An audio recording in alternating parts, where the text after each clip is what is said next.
Une pauvre petite fille aux pieds nus apparaît au milieu de la tempête, les yeux pleins de désespoir, et implore l'aide d'un inconnu sans savoir qu'il s'agit d'un millionnaire. « Monsieur, mon petit frère ne respire pas, » dit la petite fille. L'homme d'affaires, pris d'une impulsion inexplicable, suit l'enfant et le retrouve au milieu des débris et du silence. Mais ce qu'il voit à ce moment-là réveille des souvenirs endormis et change à jamais le cours de sa vie. Si cette histoire vous a intéressé, n'oubliez pas de vous abonner à notre chaîne et de nous dire depuis quelle ville vous nous regardez. On continue l'aventure. Le ciel parisien s'assombrissait sous une pluie d'automne implacable. Les CETES, gouttes d'eau frappaient violemment le pare-brise de la Bentley noire qui traversait le 19e arrondissement. Antoine Vauclair, 48 ans, PDG du groupe immobilier Vauclair & Associés, scrutait d'un regard absent les façades délabrées des immeubles de la Cité des Flandres. Il revenait d'une réunion tendue avec le conseil municipal concernant un nouveau projet de rénovation urbaine qui promettait d'être aussi lucratif que controversé. Son téléphone vibrait sans cesse. Jean-Michel Delacroix, son directeur financier et bras droit depuis 15 ans, lui envoyait message sur message concernant une offre publique d'achat imminente. Antoine glissa le téléphone dans sa poche intérieure, ignorant les alertes. Une fatigue existentielle l'envahissait depuis plusieurs mois, un sentiment d'inutilité qui contrastait violemment avec l'empire qu'il avait bâti. Sa Mercedes ralentit à l'approche d'un carrefour inondé. L'eau atteignait presque le niveau des trottoirs. Le chauffeur, Philippe, s'apprêtait à contourner l'obstacle quand un cri déchira l'air. Antoine leva les yeux et aperçut une petite silhouette qui courait sous la pluie battante, agitant désespérément les bras vers les voitures qui passaient. « Arrêtez !» ordonna-t-il à son chauffeur, poussé par une impulsion qu'il ne comprenait pas lui-même. La portière s'ouvrit, laissant entrer les bruits de la rue et les gouttes de pluie. Une fille d'environ 9 ans, trempée jusqu'aux os, se tenait devant lui. Ses yeux sombres étaient élargis par la peur et l'urgence. « S'il vous plaît, monsieur », supplia-t-elle en français précipité. « Mon petit frère ne respire presque plus. Personne ne veut nous aider. » Antoine hésita une fraction de seconde. Les chiffres trimestriels l'attendaient. Le conseil d'administration aussi. Son manoir à Neuilly-sur-Seine resterait vide et silencieux, comme chaque soir depuis que son fils avait disparu dans un accident 5 ans plus tôt. Un accident survenu pendant qu'il présidait une réunion cruciale avec des investisseurs chinois. « Où est-il » demanda Antoine, surpris par sa propre voix. La petite fille, qui s'appelait Léa comme il l'apprendrait plus tard, pointa du doigt une ruelle étroite entre 2 immeubles délabrés. Sans réfléchir davantage, Antoine sortit complètement de la voiture. « Attendez-moi ici », dit-il à Philippe, qui le regardait avec étonnement. Il suivit la petite fille qui courait déjà vers la ruelle. Ses chaussures italiennes faites main s'enfonçaient dans les flaques d'eau boueuse. Son costume Brioni à 6 000 € était trempé en quelques secondes. Pourtant, il continuait d'avancer, guidé par cet enfant qu'il ne connaissait pas, vers une destination inconnue, mue par une force qu'il n'avait pas ressentie depuis longtemps. Ils entrèrent dans un immeuble à moitié abandonné. L'odeur d'humidité et de moisissure imprégnait les murs décrépits. Ils montèrent 4 étages par un escalier dont la rampe avait disparu par endroits. La petite fille s'arrêta devant une porte entr'ouverte et entra en courant. « Il est là », dit-elle en pointant un matelas posé à même le sol dans un coin de la pièce. Antoine s'approcha lentement. Un bébé d'environ 10 mois gisait immobile, enveloppé dans une couverture usée. Sa respiration était si faible qu'on pouvait à peine l'apercevoir. Son front brillait de fièvre sous la lumière blafarde d'une ampoule nue qui pendait du plafond.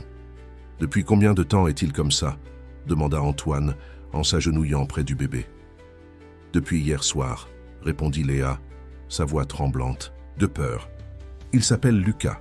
Notre maman n'est plus là. Je lui ai donné de l'eau, mais il ne veut rien boire. Il a tellement chaud. » Antoine toucha le front du bébé. La chaleur qui s'en dégageait était alarmante. Sans hésiter, il retira son manteau Burberry, enveloppa soigneusement le petit corps fiévreux et le prit dans ses bras. « Viens avec moi, » dit-il à Léa. « Nous allons l'emmener voir un médecin. » La petite fille le suivit sans poser de questions, l'urgence de la situation effaçant toute méfiance envers cet étranger en costume. Ils redescendirent les escaliers, Antoine tenant fermement le bébé contre sa poitrine, sentant la chaleur anormale à travers le tissu luxueux de son manteau. De retour dans la voiture, Antoine donna des instructions précises à Philippe. « À la maison immédiatement et appelez le docteur Moreau. Dites-lui que c'est une urgence. » Philippe acquiesça silencieusement, jetant un regard stupéfait dans le rétroviseur à son patron, habituellement si distant, maintenant assis à l'arrière avec un bébé malade dans les bras et une petite fille trempée à ses côtés. Pendant le trajet vers Neuilly-sur-Seine, Antoine observa Léa qui regardait par la fenêtre avec de grands yeux, visiblement impressionnée par la voiture luxueuse. Ses vêtements étaient usés mais propres, ses cheveux bruns attachés en une queue de cheval simple. Elle avait cette maturité dans le regard que seuls possèdent les enfants qui ont dû grandir trop vite. « Comment t'appelles-tu » demanda-t-il finalement. « Léa » répondit-elle sans quitter la fenêtre des yeux. « Léa Durand. »« Et ton frère ?»« Lucas. Il a 10 mois. Où est votre mère ?» Léa baissa les yeux. « Elle est partie pour toujours. » Antoine n'insista pas. Le silence qui suivit était lourd de non-dits, mais le moment n'était pas aux interrogations. Le bébé dans ses bras émit un gémissement, faible qui renforça son sentiment d'urgence. La Bentley franchit les grilles imposantes de la propriété Vauclair 30 minutes plus tard. Le manoir se dressait, majestueux et froid, sous la pluie qui continuait de tomber. Madame Laurent, la gouvernante qui gérait la maison depuis 2 décennies, les attendait déjà à la porte, alertée par Philippe. « Mon Dieu, monsieur Vauclair !» s'exclama-t-elle en voyant Antoine entrer avec le bébé dans les bras et Léa qui le suivait timidement.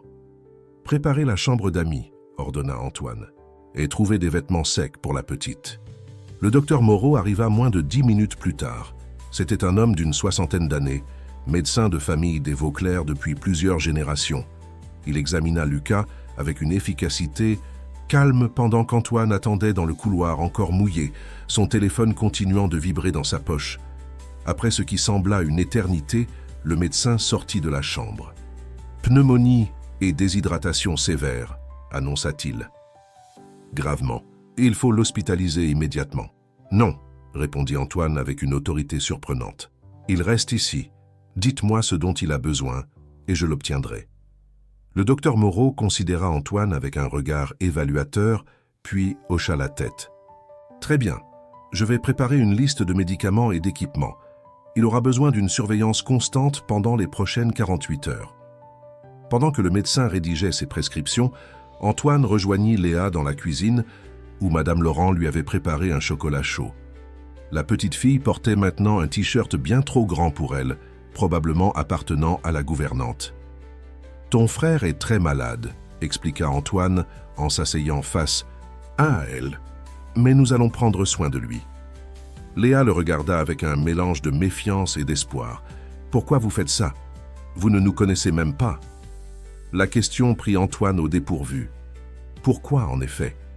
Il avait ignoré des centaines de personnes dans le besoin au cours de sa vie, des familles entières déplacées par ses projets immobiliers, des employés licenciés pour améliorer les marges bénéficiaires. Qu'est-ce qui rendait ces 2 enfants différents? « Je ne sais pas, » répondit-il honnêtement. « Mais je te promets que ton frère ira mieux. » Cette nuit-là, Antoine annula toutes ses réunions pour les 2 jours suivants, ignorant les messages de plus en plus pressants de Jean-Michel Delacroix. Il installa un fauteuil près du lit où reposait Lucas et s'y assit, observant la respiration laborieuse du bébé. L'image de son propre fils Thomas lui revint en mémoire, son visage, son rire, sa chaleur. La douleur familière de l'absence se mêlait étrangement à la présence de ce petit être luttant pour sa vie sous ses yeux. Dans la chambre voisine, Léa dormait enfin, épuisée par la peur et les émotions. Antoine se demandait quelle serait la suite. Il n'avait pas réfléchi aux conséquences de son geste impulsif. Que ferait-il de ses enfants une fois le bébé rétabli? Les services sociaux devraient être informés. Une procédure serait mise en place. Ils disparaîtraient de sa vie aussi soudainement qu'ils y étaient entrés. Pourtant, alors que la pluie continuait de frapper les fenêtres du manoir, Antoine sentait qu'un changement s'opérait en lui. Comme si, en enveloppant ce bébé inconnu dans son manteau de luxe, il avait également enveloppé son cœur glacé dans quelque chose de nouveau et d'inexplicable. Quelque chose qui ressemblait presque à de l'espoir. L'aube se levait sur Neuilly-sur-Seine lorsqu'Antoine se réveilla en sursaut dans le fauteuil. Un instant de désorientation fut suivi par la réalité. Le bébé, la petite fille, la pluie. Il se redressa et vérifia immédiatement l'état de Lucas. La respiration du nourrisson semblait légèrement plus régulière, mais son front restait brûlant. Madame Laurent entra silencieusement dans la chambre, un plateau à la main. « Vous n'avez pas dormi de la nuit, monsieur », dit-elle en posant le café fumant sur la table de chevet. « La petite est réveillée, elle demande des nouvelles de son frère. » Antoine se frotta les yeux. « Dites-lui qu'elle peut venir le voir après ?» Le petit déjeuner, restez. Seul, il sortit son téléphone. 27 appels manqués et 43 messages. La plupart venaient de Jean-Michel Delacroix, quelques-uns du conseil d'administration. Il parcourut rapidement les textes. Une crise, apparemment. L'offre, publique d'achat dont Jean-Michel l'avait informé, était devenue hostile. Un concurrent, le groupe Mercier, tentait de prendre le contrôle de Vauclair & Associés. En temps normal, cette nouvelle l'aurait fait bondir de son fauteuil et courir au siège social. Aujourd'hui, étrangement, il se contentait de fixer l'écran avec détachement. Il composa finalement le numéro de Jean-Michel. « Antoine, enfin !» La voix de son directeur financier trahissait un mélange de soulagement et d'irritation. « Où étais-tu ? Nous sommes en pleine crise. Le groupe Mercier a... »« Je sais, » coupa Antoine. « J'ai lu tes messages. Je ne viendrai pas aujourd'hui. » Un silence stupéfait accueillit cette annonce. « Comment ça, tu ne viendras pas ? » « Antoine, c'est de l'avenir de la société dont nous parlons. Quelque chose d'important est survenu, un problème personnel. Je te fais confiance pour gérer la situation jusqu'à demain. Mais le conseil exige ta présence. Victor Mercier. Fais circuler des rumeurs sur notre stabilité financière après l'échec du projet Saint-Denis. Antoine sentit une pointe d'agacement. Jean-Michel, pour une fois dans ta vie, peux-tu accepter que quelque chose soit plus important que les chiffres trimestriels ? Il raccrocha avant que son directeur financier ne puisse protester davantage. Le docteur Moreau arrivait pour sa visite matinale et Antoine préférait se concentrer sur l'état de Lucas. L'examen fut minutieux. Le médecin semblait satisfait des premiers effets des antibiotiques, mais insistait sur la nécessité d'une surveillance constante. « Les prochaines 24 heures seront décisives », expliqua-t-il en rangeant son stéthoscope. « La fièvre devrait commencer à baisser d'ici ce soir. » Léa apparut dans l'encadrement de la porte au moment où le médecin terminait ses recommandations. Elle portait une robe simple que Madame Laurent avait dû trouver dans les affaires de charité qu'elle collectait régulièrement. Ses cheveux étaient propres et coiffés, mais son expression restait méfiante. « Bonjour Léa, » dit Antoine. En lui faisant signe d'approcher, le docteur dit que ton frère va un peu mieux. La petite fille s'avança prudemment et jeta un œil au bébé endormi. Quand est-ce qu'il va se réveiller ? Bientôt, assura le docteur Moreau avec un sourire bienveillant. Il a besoin de beaucoup de repos pour guérir. Après le départ du médecin, Antoine et Léa restèrent seuls dans la chambre, le silence uniquement interrompu par la respiration de Lucas. Antoine observait la petite fille qui veillait sur son frère avec une attention qui semblait bien trop adulte pour son âge. « Depuis combien de temps t'occupes-tu de lui toute seule ?» demanda-t-il finalement. Léa hésita, comme si elle évaluait la confiance qu'elle pouvait lui accorder. « Depuis que maman est partie, il y a 2 mois. » « Et où est-elle allée ?» Les yeux de Léa s'assombrirent. « Elle ne reviendra pas. Elle était très malade. » Antoine comprit.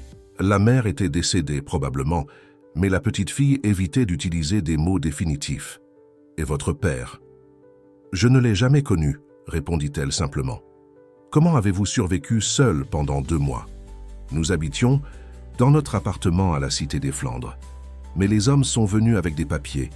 Ils ont dit que l'immeuble allait être détruit pour construire des maisons pour les riches. Ils nous ont donné 3 jours pour partir. » Sa voix tremblait légèrement. Je ne savais pas où aller. Notre voisine, Madame Benoît, nous a aidés un peu, mais elle est vieille et n'a pas beaucoup d'argent. Antoine sentit un malaise l'envahir. La Cité des Flandres. Ce nom lui était familier. Trop familier. C'était l'un des projets de rénovation urbaine de Vauclair & Associés. Un ensemble d'immeubles achetés à bas prix pour être démolis et remplacés par des résidences de luxe. Il avait signé les documents sans même visiter les lieux, convaincu par Jean-Michel que le quartier était principalement abandonné. « Ces hommes ?» demanda-t-il lentement. « Il travaillait pour quelle entreprise? Léa fronça les sourcils, s'asseyant de se souvenir. Je ne sais pas. Ils avaient des costumes comme le vôtre. L'un d'eux a donné sa carte à Madame Benoît. Elle a dit que c'était une grosse entreprise qui achète des maisons. Le poids de la réalisation s'abattit sur Antoine comme une masse. Ses enfants étaient sans abri à cause de sa propre compagnie, à cause de décisions qu'il avait prises ou approuvées sans en mesurer les conséquences humaines. Son téléphone vibra à nouveau. C'était encore Jean-Michel. Il l'ignora et se tourna vers Léa. « Tu as faim ?» Madame Laurent a préparé le petit déjeuner dans la salle à manger. Ils descendirent ensemble le grand escalier de marbre. Léa regardait autour d'elle avec émerveillement, observant les tableaux de maîtres accrochés au mur et les sculptures disposées dans les alcôves. « C'est comme un musée », murmura-t-elle. Antoine n'avait jamais vraiment prêté attention à l'opulence de sa demeure. Ses œuvres d'art étaient des investissements, des symboles de statut plus que des objets d'appréciation esthétique. Voir son environnement à travers les yeux émerveillés de Léa lui donnait une perspective nouvelle et légèrement inconfortable. Le petit déjeuner était servi dans la vaste salle à manger où Antoine mangeait habituellement seul, lorsqu'il mangeait à la maison. Léa s'assit timidement devant l'assortiment de pain, viennoiseries, fruits frais et jus. « Tu peux prendre ce que tu veux », encouragea Antoine en se servant une tasse de café. Léa hésita, puis prit une croissant qu'elle mangea lentement, comme pour faire durer le plaisir. Antoine l'observait, remarquant ses gestes précis et contrôlés, sa façon de s'assurer de ne pas faire de miettes.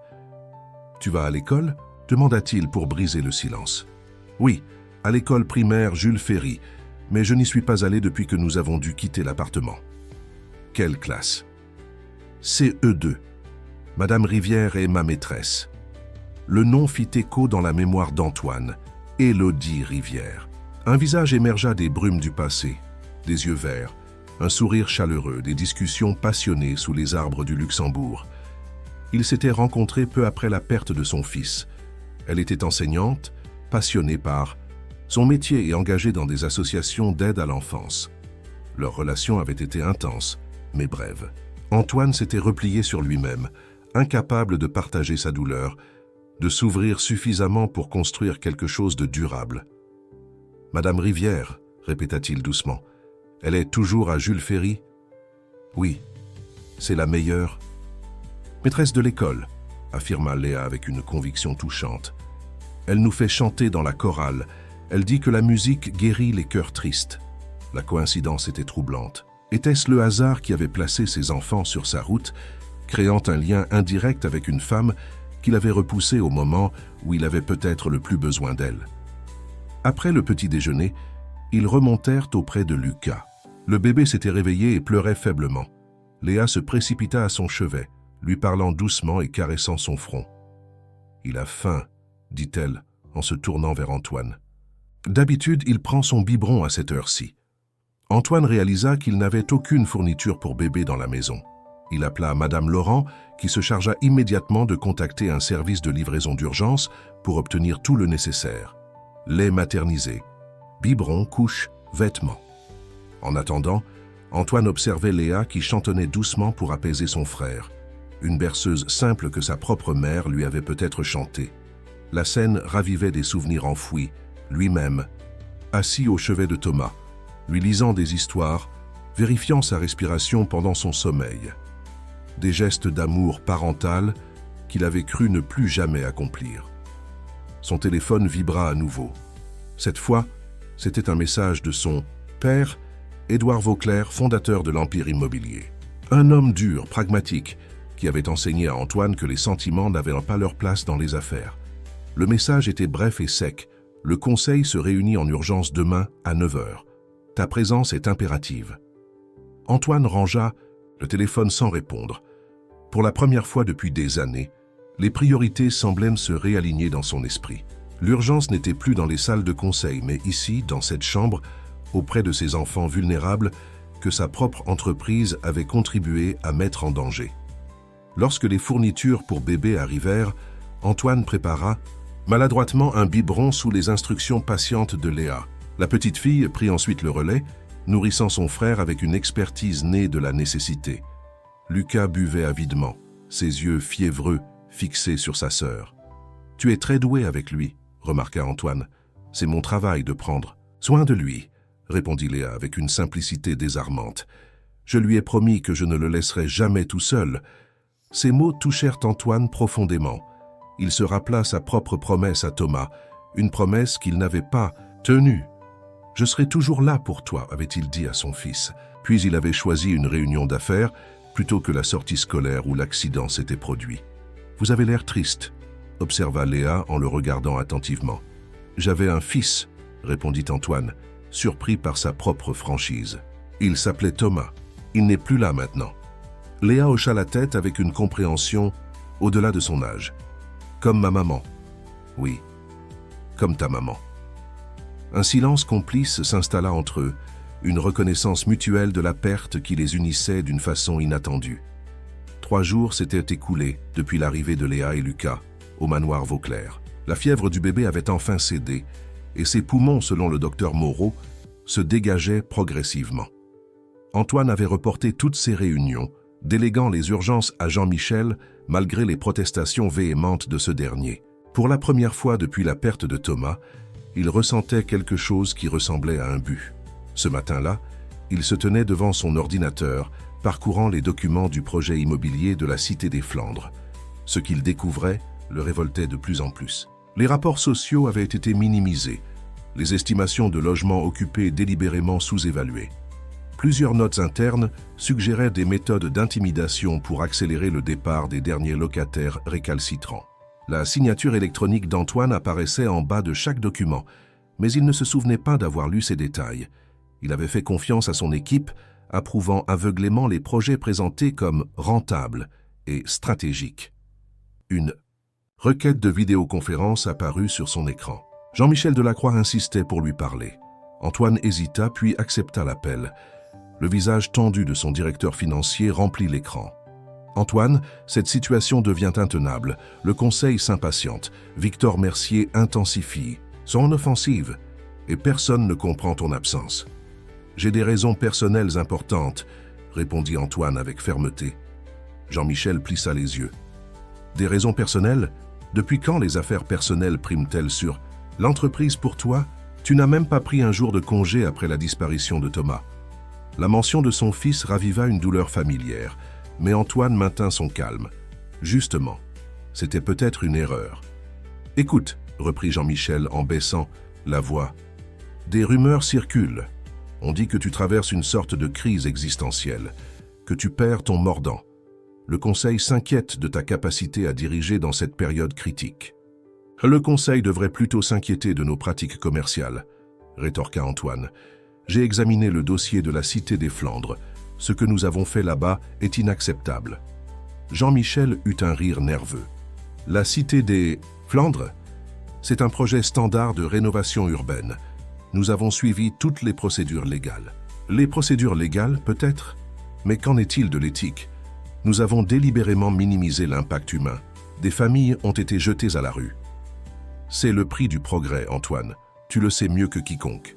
Tu n'as jamais eu de scrupules à ce sujet auparavant. C'était vrai, et cette réalisation pesait lourdement sur les épaules d'Antoine. « Les choses changent, » dit-il simplement. « Je change. » Jean-Michel le fixa avec intensité à travers l'écran. « Qu'est-ce qui t'arrive? Est-ce qu'il s'agit d'une femme? D'une crise de la cinquantaine anticipée? » « Je serai au bureau demain, » conclut Antoine, ignorant la question. « Nous parlerons de tout cela en personne. » Il mit fin à l'appel avant que Jean-Michel ne puisse insister davantage. Le silence de son bureau contrastait avec le léger bourdonnement d'activité qui montait du reste de la maison. Madame Laurent avait engagé une infirmière pédiatrique pour s'occuper de Lucas pendant la journée, et le bébé répondait bien aux soins professionnels. Antoine quitta son bureau et se dirigea vers le salon, où il entendait la voix de Léa. La petite fille était assise sur le tapis, entourée de feuilles de papier et de crayons de couleur que Madame Laurent avait dénichés dans les placards. Elle dessinait avec concentration, sa langue légèrement sortie entre ses lèvres. « Qu'est-ce que tu dessines ?»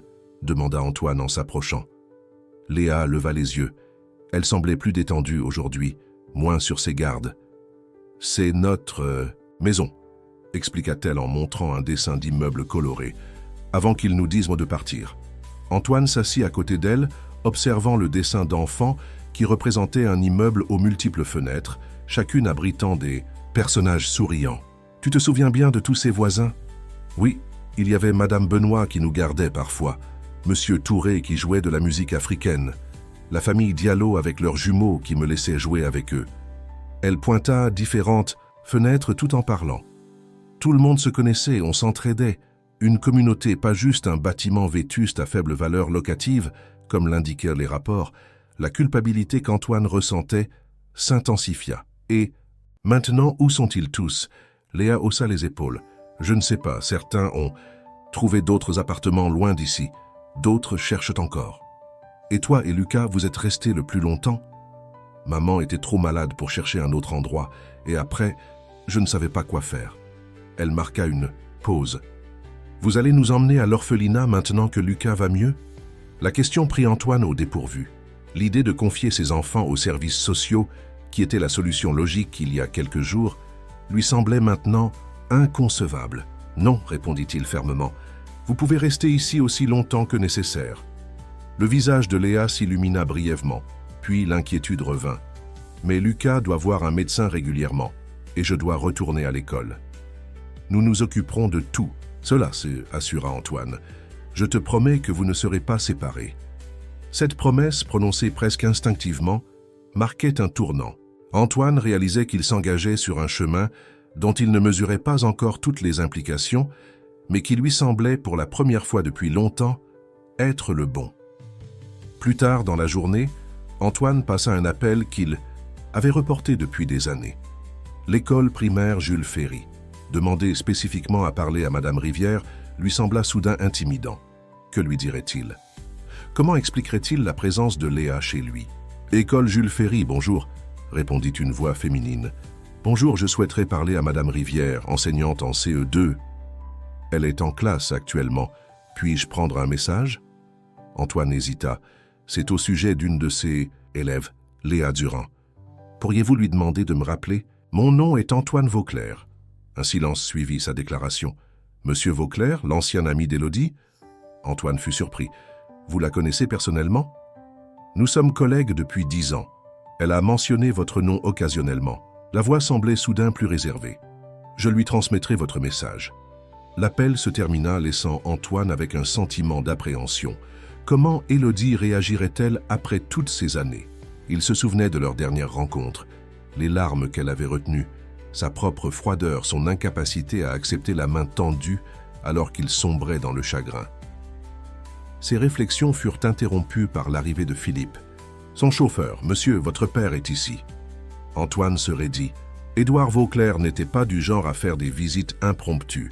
Sa présence signifiait une confrontation imminente.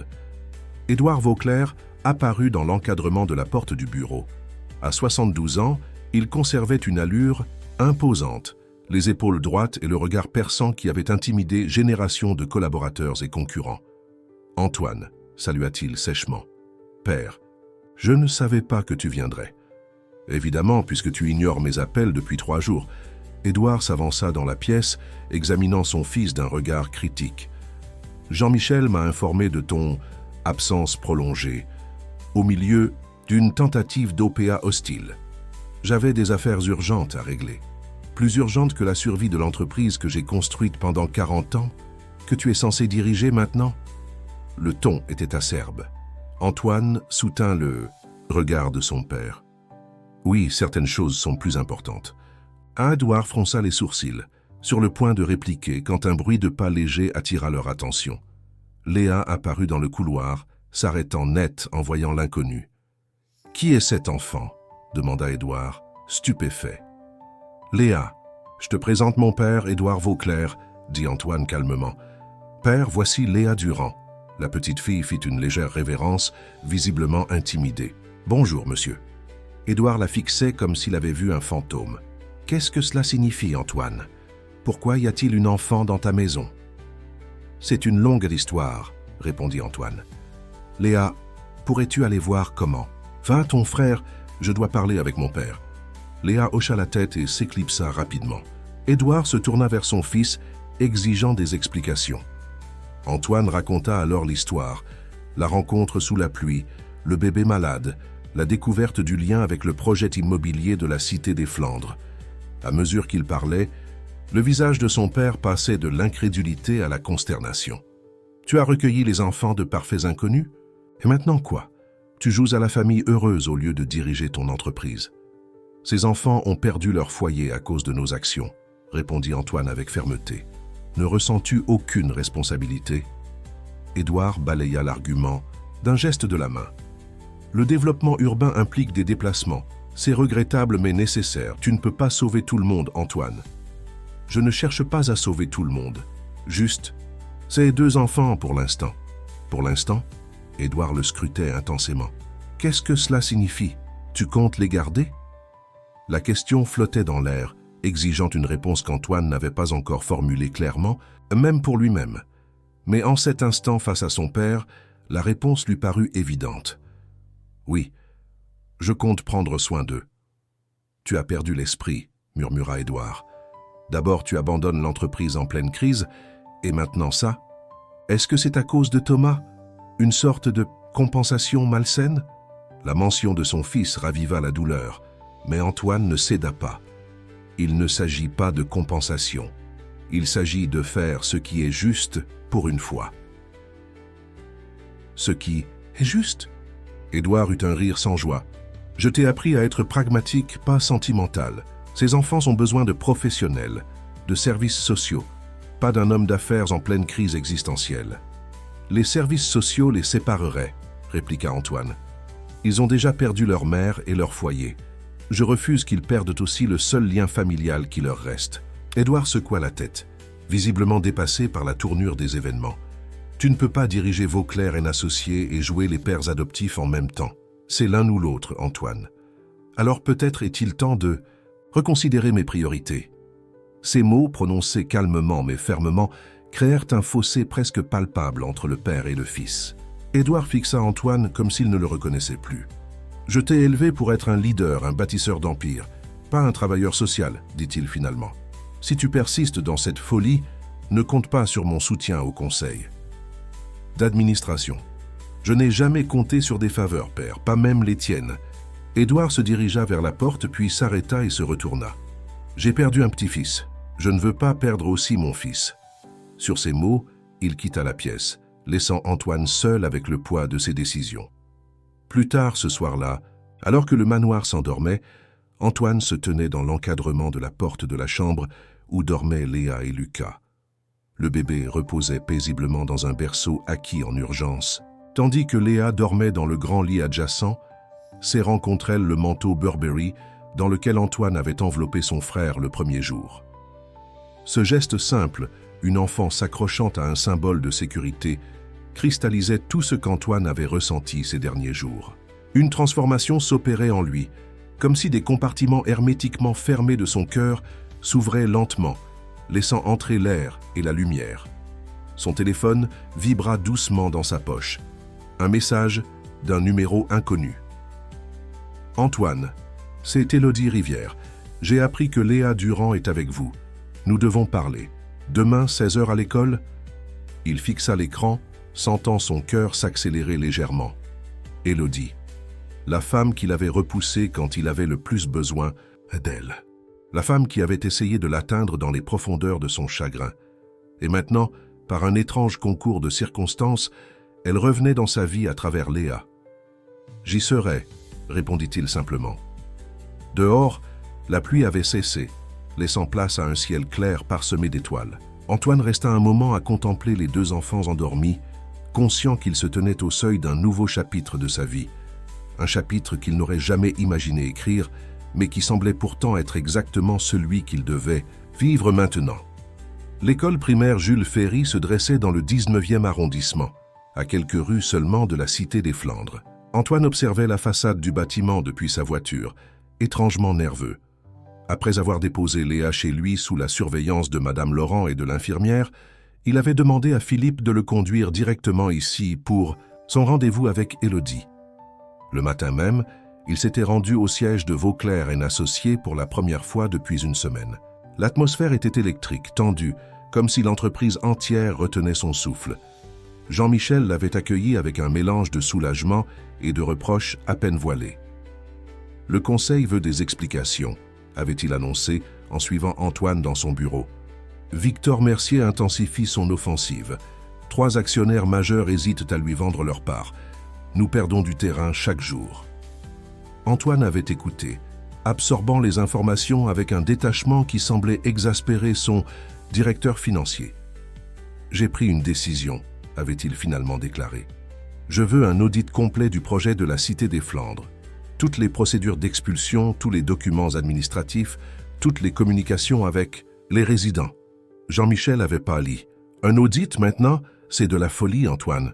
Nous avons des problèmes bien plus urgents. » « C'est justement parce que nous avons ignoré ce genre de détails que nous sommes dans cette situation, » avait répliqué Antoine. « Je veux savoir exactement comment nous avons traité ces familles. Pourquoi? Cette soudaine obsession pour un projet standard, nous avons des dizaines d'opérations similaires en cours. C'est précisément ce qui m'inquiète. » La réunion s'était terminée dans une atmosphère glaciale. Jean-Michel quittant le bureau avec une expression que jamais auparavant Antoine n'avait vue sur son visage. Un mélange de confusion, de colère et était-ce de la peur? Maintenant, assis dans sa voiture devant l'école, Antoine se demandait s'il n'était pas en train de sacrifier tout ce qu'il avait construit. Pourtant, étrangement, cette pensée ne l'effrayait plus comme avant. Il sortit du véhicule et traversa la cour, déserte. Les cours n'étaient pas encore terminés. Une secrétaire l'accueillit et le dirigea vers une petite salle de réunion où Élodie l'attendait. Elle se leva à son entrée. 5 ans s'étaient écoulés depuis leur dernière rencontre, mais Antoine fut frappé par à quel point elle semblait inchangée. Les mêmes yeux verts intelligents, les mêmes cheveux châtains coupés au carré, la même présence chaleureuse qui l'avait attiré dès leur première rencontre. « Antoine » dit-elle simplement. « Élodie. » Il resta debout, incertain de la façon de la saluer. Un serrement de main semblait trop formel, une embrassade trop intime après tant d'années. Elle résolut son dilemme en lui indiquant une chaise. « Assieds-toi, s'il te plaît. » Ils s'assirent face à face, séparés par une petite table. Le silence s'étira quelques secondes avant qu'Élodie ne le rompe. « J'ai été surprise d'apprendre que Léa était chez toi. Elle est absente depuis presque 2 semaines. J'étais très inquiète. »« Elle va bien, » assura Antoine. Son frère était gravement malade, une pneumonie. Il récupère maintenant. Élodie le fixait intensément, comme si elle cherchait à décrypter un puzzle complexe. Comment se fait-il que ces enfants se retrouvent sous ta responsabilité? Antoine lui raconta alors l'histoire, la rencontre sous la pluie, le bébé malade, la découverte bouleversante concernant le projet immobilier. Au fur et à mesure qu'il parlait, le regard d'Élodie s'adoucissait. « J'étais au courant pour leur situation, » dit-elle quand il eut terminé. « La mère de Léa est décédée d'un cancer il y a 2 mois. J'ai essayé de suivre la situation, mais Léa a cessé de venir à l'école après leur expulsion. J'ai contacté les services sociaux, mais ils n'avaient pas encore localisé les enfants. Tu la connais bien, remarqua Antoine. C'est une élève exceptionnelle, brillante, sensible. Elle a un don pour la musique que je n'ai jamais vu chez un enfant de cet âge. » Élodie marqua une pause, mais elle a toujours été très secrète, très protectrice envers son frère. Sa mère travaillait comme femme, de ménage, souvent de nuit. Léa prenait déjà soin de Lucas bien avant la maladie de sa mère. « Elle n'a que 9 ans, » murmura Antoine. « Certains enfants grandissent trop vite. » Elle le regarda directement. « Qu'est-ce que tu comptes faire maintenant, Antoine? Les services sociaux doivent être informés. »« Je sais. » Il hésita, puis se lança. « J'envisage de demander leur garde. » Élodie le fixa, stupéfaite. « Leur garde, tu veux dire les adopter? » Oui. Le mot était simple, mais ses implications immenses. « Antoine. » Élodie semblait chercher ses mots. « C'est une décision énorme. Tu ne connais ces enfants que depuis quelques jours, et ta vie, elle n'est pas exactement organisée autour des besoins d'enfants. »« Les choses changent, » répondit-il calmement. « Je change. À cause de Thomas ?» La question était directe, presque brutale dans sa simplicité. Antoine sentit la douleur familière, mais elle semblait différente maintenant, moins vive, plus nuancée. Pas seulement. Bien sûr, perdre Thomas a creusé un vide que rien ne pourra jamais combler. Mais ce n'est pas une tentative de remplacement, c'est une seconde chance. Pas de remplacer ce que j'ai perdu, mais de créer quelque chose de nouveau. Élodie l'observa longuement, comme si elle évaluait la sincérité de ses paroles. « Je te connais, Antoine, ou du moins, je te connaissais. L'homme que j'ai connu était dévoré par son travail, incapable de s'arrêter même face au chagrin. Qu'est-ce qui a vraiment changé ?» La question méritait une réponse honnête. Antoine prit son temps, cherchant les mots justes. « J'ai réalisé que j'avais construit ma vie autour de choses vides. Des immeubles, des contrats, des chiffres. J'ai créé des structures qui n'abritent rien de ce qui compte vraiment. » Il s'interrompit, surpris par sa propre éloquence sur un sujet qu'il avait si longtemps évité. « Quand j'ai trouvé Léa et Lucas, quelque chose s'est réveillé en moi. Comme si une partie de moi qui dormait depuis la perte de Thomas avait soudain ouvert les yeux. » Élodie l'écoutait attentivement, son expression indéchiffrable. « L'adoption est un processus long et complexe, Antoine. Les autorités voudront s'assurer que tu es capable de fournir un environnement stable, aimant. Je suis prêt à faire tout ce qu'il faudra. Et ton entreprise? La dernière fois que nous nous sommes parlé, tu m'as dit que Vauclair & Associés était toute ta vie. » Antoine eut un sourire triste. C'est peut-être précisément le problème. La cloche de l'école retentit, signalant la fin des cours. Des cris joyeux d'enfants libérés envahirent soudain les couloirs. « Léa aime beaucoup la chorale, » dit Élodie après un moment. « Elle a une voix magnifique. Nous répétons tous les mardis et jeudis après les cours. »« Elle me l'a dit ?» répondit Antoine. « Elle a mentionné que tu disais que la musique guérit les cœurs tristes. » Un sourire fugace passa sur le visage d'Élodie. « Je le crois vraiment. »« Je l'ai inscrite dans une école près de chez moi pour l'instant, » expliqua Antoine. « Mais elle pourrait revenir ici. La continuité serait importante pour elle. »« Tu as raison. » Élodie se leva, signalant la fin de leur entretien. « Je vais contacter l'assistante sociale qui s'occupait de leur dossier. Elle doit savoir qu'ils sont en sécurité. » Antoine se leva également. « Merci, Élodie. » Elle le regarda longuement. « Tu sais, quand nous nous sommes séparés, j'ai pensé que tu ne te remettrais jamais de la perte de Thomas, que tu t'enfermerais à jamais dans ce monde de chiffres et de béton. Je suis heureuse de m'être trompée. » Ces mots touchèrent Antoine plus profondément qu'il ne s'y attendait.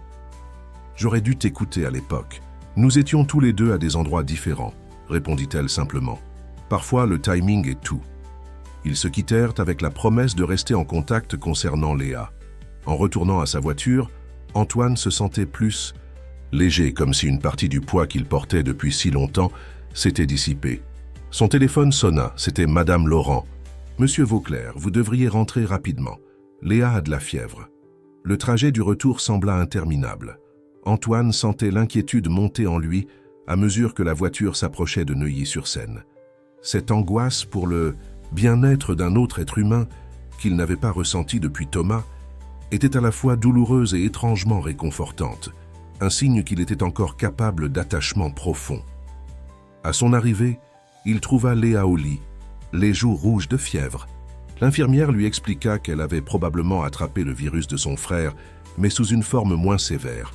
« Ce n'est probablement rien de grave, » assura-t-elle, « mais il faut surveiller sa température. » Antoine s'assit au chevet de Léa, lui tenant la main tandis qu'elle somnolait.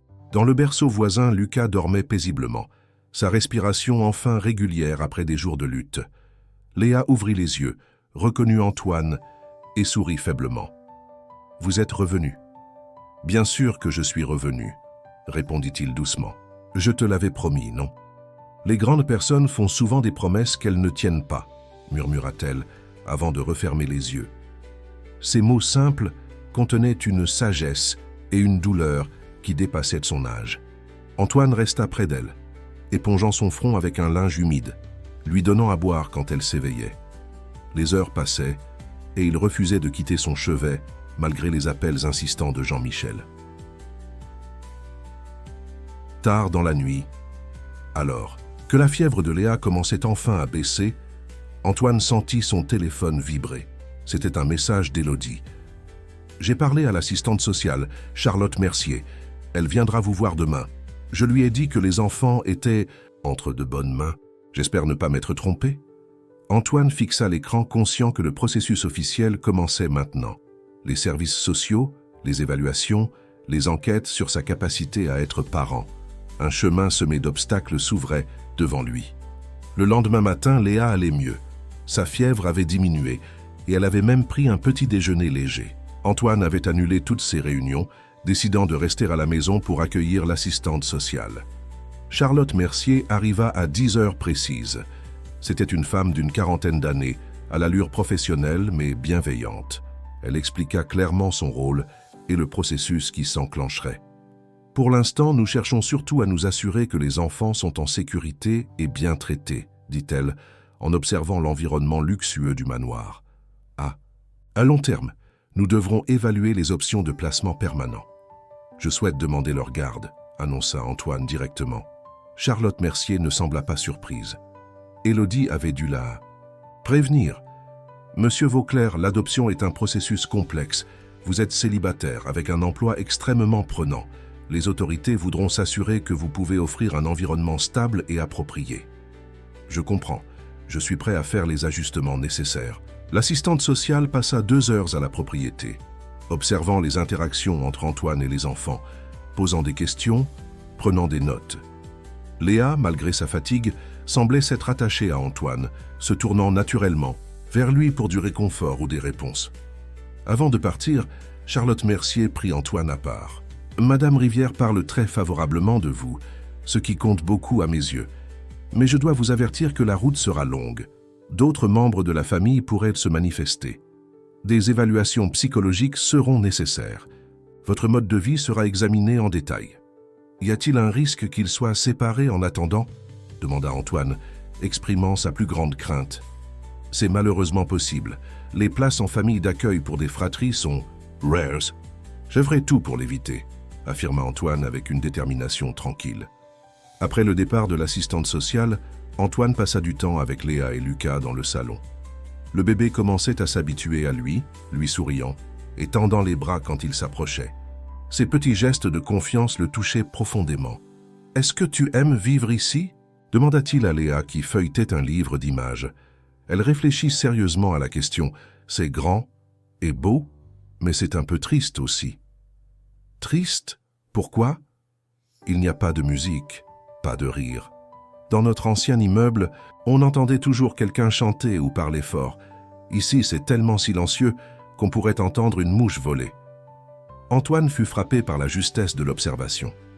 Son manoir avait toujours été un lieu de silence et de solitude, un refuge contre le bruit du monde extérieur. Mais à travers les yeux d'une enfant, ce silence prenait une autre dimension, celle de l'absence, du manque. « Tu aimais chanter dans la chorale de Madame Rivière, n'est-ce pas ?» Léa hocha la tête avec enthousiasme. « J'adore chanter. Maman disait que quand je chantais, même les oiseaux s'arrêtaient pour écouter. J'aimerais t'entendre chanter un jour. » Elle le regarda timidement. « Vraiment ? Vraiment. » Léa hésita puis commença à fredonner doucement une mélodie simple. Sa voix, claire et pure, remplit lentement la pièce. C'était une berceuse, française traditionnelle, au clair de la lune. Antoine ferma les yeux, laissant la musique le traverser. Lucas, dans son transat, agitait joyeusement les bras, comme s'il reconnaissait la chanson que sa sœur lui avait probablement chantée de nombreuses fois. Lorsque Léa termina, un silence différent s'installa. Non plus un silence de vide, mais un silence plein vibrant encore des échos de sa voix. « C'était magnifique », murmura Antoine, surpris par l'émotion qui l'étreignait. Léa sourit, un vrai sourire qui illumina son visage. Pour la première fois depuis leur rencontre, elle semblait véritablement détendue en sa présence. « Monsieur, dit-elle soudain, est-ce que je peux garder votre manteau, celui dans lequel vous avez enveloppé Lucas le premier jour ?» La requête était inattendue. « Mon manteau Burberry ?» Elle acquiesça solennellement. « Il nous a porté chance et il me fait me sentir en sécurité. » Antoine fut touché par cette demande simple, mais profondément significative. « Bien sûr, Léa. Il est à toi maintenant. » Ce soir-là, après avoir bordé les enfants, Antoine remarqua que Léa avait placé le manteau sur son lit, l'utilisant comme une couverture supplémentaire. Ce geste symbolique, une enfant s'accrochant à ce qui représentait pour elle protection et sécurité, cristallisait tout ce qui avait changé en lui ces derniers jours. Il se rendit dans son bureau et s'assit devant son ordinateur. Il était temps de prendre des décisions concrètes pour l'avenir. Il commença à rédiger un plan, réorganisation de son emploi du temps, aménagement dans la maison pour la rendre plus accueillante pour des enfants, recherche sur les écoles et les activités adaptées. À minuit passé, son téléphone sonna. C'était Jean-Michel. « Antoine, nous avons un problème. Quelqu'un a divulgué des informations confidentielles sur le projet de la Cité des Flandres à la presse. L'article sort demain matin. » Antoine sentit son cœur s'accélérer. Quelles informations exactement? Tout.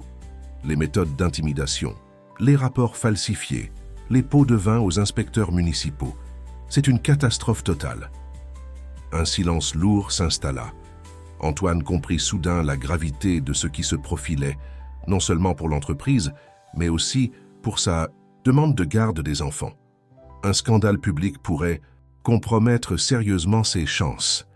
Qui aurait pu faire ça? Demanda-t-il finalement. Le silence de Jean-Michel fut plus éloquent que n'importe quelle réponse. Antoine comprit soudain que son propre directeur financier, son bras droit, depuis 15 ans, venait peut-être de lui planter un couteau dans le dos. Le scandale éclata comme une tempête parfaite. À 8 heures du matin, l'article du Figaro détaillait les pratiques douteuses de Vauclair et Associés dans le projet de la Cité des Flandres. À 9 heures, toutes les chaînes d'information en parlaient. À 10 heures, les actions de l'entreprise chutèrent de 15%. À midi, une foule de journalistes campait devant les grilles du siège social et du manoir Vauclair. Antoine observait ce chaos depuis son bureau, les rideaux tirés pour éviter les téléobjectifs indiscrets. Madame Laurent veillait à ce que les enfants restent à l'étage, loin des fenêtres et du tumulte. L'ironie de la situation ne lui échappait pas. Lui, qui avait toujours vécu dans la discrétion, se retrouvait soudain au centre d'un scandale médiatique. Le téléphone n'arrêtait pas de sonner. Jean-Michel, le conseil d'administration, les actionnaires, tous exigeaient des explications, des démentis, une stratégie de gestion de crise. Antoine les ignorait, concentré sur un seul appel, celui de Charlotte Mercier, l'assistante sociale. « Monsieur Vauclair, dit-elle quand il décrocha finalement, « je suppose que vous êtes au courant de la situation. »« Oui, répondit-il, simplement. Je dois être honnête avec vous. Ces révélations compliquent considérablement votre demande de garde. Le juge des enfants sera informé de cette affaire et il prendra en compte la moralité et l'éthique du demandeur. » Antoine serra les poings. « Ces pratiques ont eu lieu sous ma direction et j'en assume l'entière responsabilité. Mais ce sont précisément ces découvertes qui m'ont fait prendre conscience de la nécessité de changer, tant personnellement que professionnellement. » Un silence suivit. « Je comprends votre position, monsieur Vauclair, mais comprenez la mienne. Mon devoir est de protéger les intérêts des enfants. Et vous pensez que leur intérêt serait de les séparer, de les placer dans le système ?» La voix d'Antoine tremblait légèrement. Léa a pris soin de son frère dans des conditions impossibles. Elle a traversé la perte de sa mère, l'expulsion, et de son foyer. Maintenant qu'elle commence enfin à se sentir en sécurité, vous voulez lui imposer un nouveau traumatisme? Charlotte Mercier soupira. « Ce n'est pas si simple. Nous avons retrouvé une tante maternelle des enfants. Elle vit à Lyon et s'est manifestée suite à nos recherches. » Cette nouvelle frappa Antoine comme un coup physique. Une tante? Madame Sophie Durand, la sœur cadette de leur mère. Elle ignorait le décès de sa sœur et la situation des enfants. Elle souhaite les rencontrer. Antoine sentit le sol se dérober sous ses pieds. Une tante biologique aurait naturellement priorité sur lui dans toute procédure d'adoption. Quand doit-elle venir? Elle sera à Paris demain. J'organiserai une rencontre dans nos bureaux, si vous acceptez d'y amener les enfants. Bien sûr, répondit-il mécaniquement, l'esprit tourbillonnant de nouvelles inquiétudes. Après avoir raccroché, Antoine resta immobile un long moment. Une partie de lui savait que l'apparition d'un membre de la famille était une bonne chose pour Léa et Lucas. Une autre partie, qu'il n'osait pas complètement reconnaître, se rebellait contre l'idée de les perdre maintenant qu'ils commençaient à faire partie de sa vie. Son téléphone vibra à nouveau, un message d'Élodie. « Cette fois, je viens de voir les nouvelles. Es-tu d'accord pour que je passe voir Léa? Elle aura peut-être besoin d'un visage familier dans cette tempête. » Antoine accepta avec gratitude. La présence d'Élodie serait réconfortante pour Léa et il devait avouer qu'il apprécierait lui-même un soutien face à cette crise. Il monta à l'étage pour voir les enfants. Léa jouait tranquillement avec Lucas dans la chambre qu'ils partagèrent désormais. La petite fille leva les yeux à son entrée, son expression sérieuse au-delà de son âge. « Il y a beaucoup de gens dehors, dit-elle. Madame Laurent dit qu'on ne doit pas s'approcher des fenêtres. C'est vrai, confirma Antoine en s'asseyant près d'elle.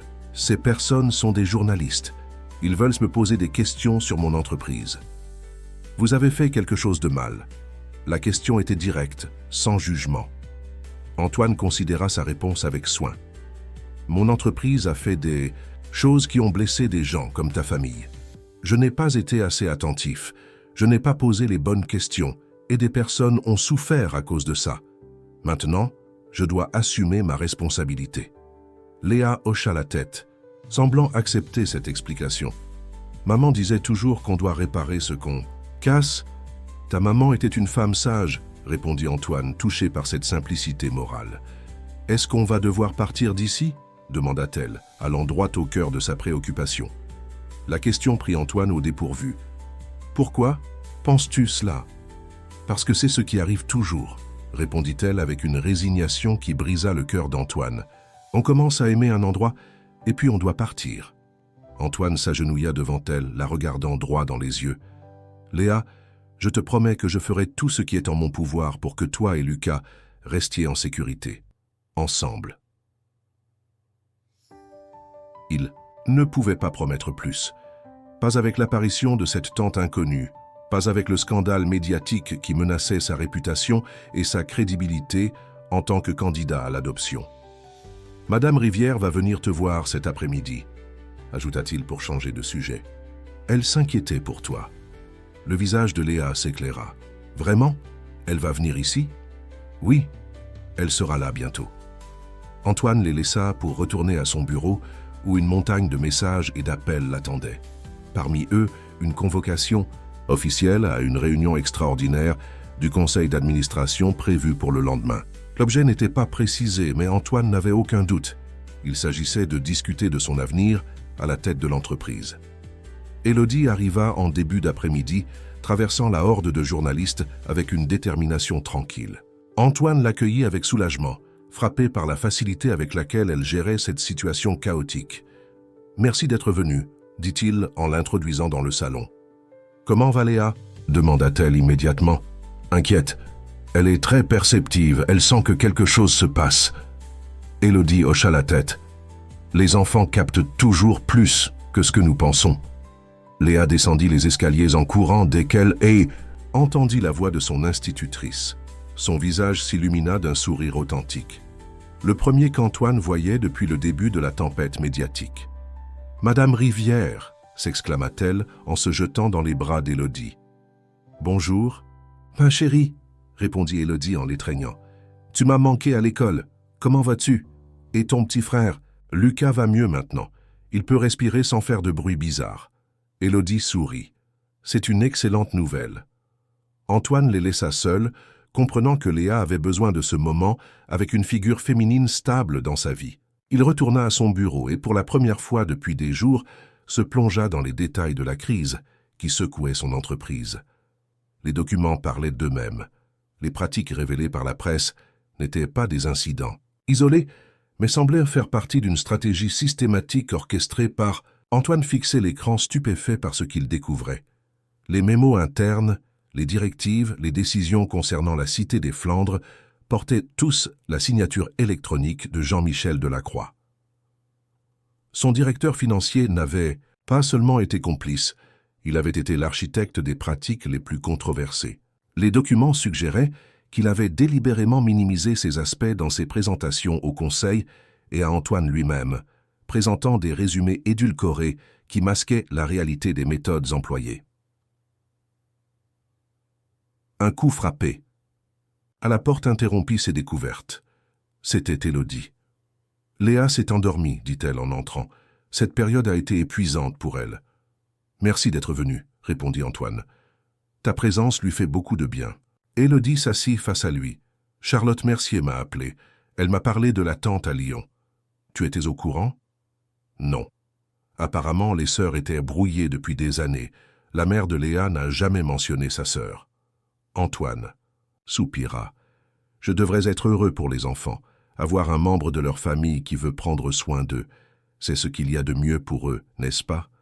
Élodie l'observa attentivement. Tu t'es vraiment attaché à eux. Plus que je ne l'aurais imaginé possible en si peu de temps. Et eux à toi, ajouta-t-elle doucement. J'ai vu comment Léa parle de toi. Elle dit que tu as sauvé Lucas avec ton manteau magique. Antoine sourit malgré lui. Mon manteau Burberry. Elle le garde près d'elle tout le temps. Une sorte de doudou improvisé. C'est plus que ça, expliqua Élodie. Pour elle, ce manteau représente le moment où quelqu'un a finalement répondu à son appel à l'aide. Après des semaines à être ignoré, rejeté, invisible. Ces mots résonnèrent profondément en Antoine. N'était-ce pas exactement ce qu'il avait lui-même ressenti après la perte de Thomas?